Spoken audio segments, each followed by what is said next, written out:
महीनों की शांति के बाद कोरोना वायरस भारत के शहरों में धीरे धीरे वापसी कर रहा है। दिल्ली, महाराष्ट्र, केरल, कर्नाटक, तमिलनाडु और आंध्र प्रदेश जैसे राज्यों में कोविड-19 के मामलों में अचानक बढ़ोतरी देखी गई है। इन सभी राज्यों में अस्पतालों को अलर्ट पर रखा गया है। भारत में 2 नए कोविड-19 वेरिएंट का पता चला है। देश के कम से कम 20 राज्यों और केंद्र शासित प्रदेशों में कोरोना के नए मरीज सामने आए हैं। आईसीयू बेड, ऑक्सीजन सप्लाई और अन्य जरूरी उपकरणों के साथ अस्पतालों को अपनी ओर से पूरी तैयारी रखने के निर्देश हैं।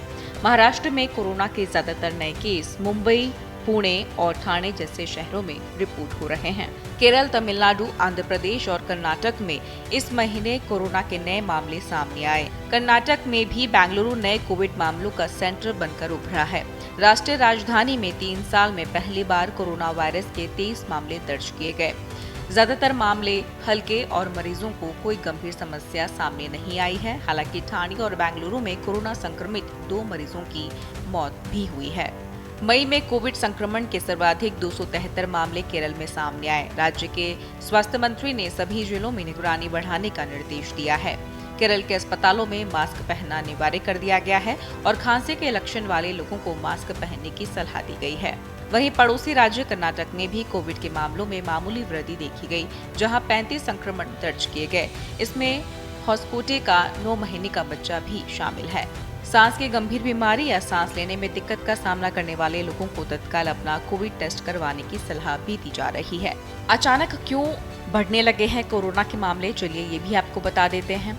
दक्षिण एशिया में कोविड मामलों में उछाल संभवतः JN.1 वेरिएंट ओमिक्रॉन का एक सब वेरिएंट के प्रसार के कारण हो रहा है। स्वास्थ्य विशेषज्ञों का कहना है कि ये वेरिएंट काफी एक्टिव है, लेकिन इसे अभी तक विश्व स्वास्थ्य संगठन यानी WHO द्वारा चिंताजनक वेरिएंट के रूप में वर्गीकृत नहीं किया गया है।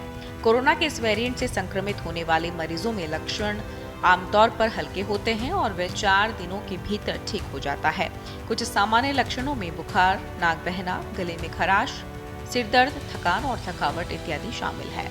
वहीं तमिलनाडु में अप्रैल 2025 में NB.1.8.1 की पहचान की गई, जबकि गुजरात में मई में LF.7 के 4 मामलों की पुष्टि हुई। इन दोनों को WHO द्वारा निगरानी में रखे गए वेरिएंट के रूप में वर्गीकृत किया गया है। अचानक बढ़ोतरी को लेकर स्वास्थ्य विशेषज्ञ सावधानी बरतने की सलाह दे रहे हैं, घबराने की नहीं। उनका कहना है कि पिछले संक्रमणों और टीकाकरण से मिली मजबूत हाइब्रिड इम्यूनिटी के साथ भारत स्थिर स्थिति में है।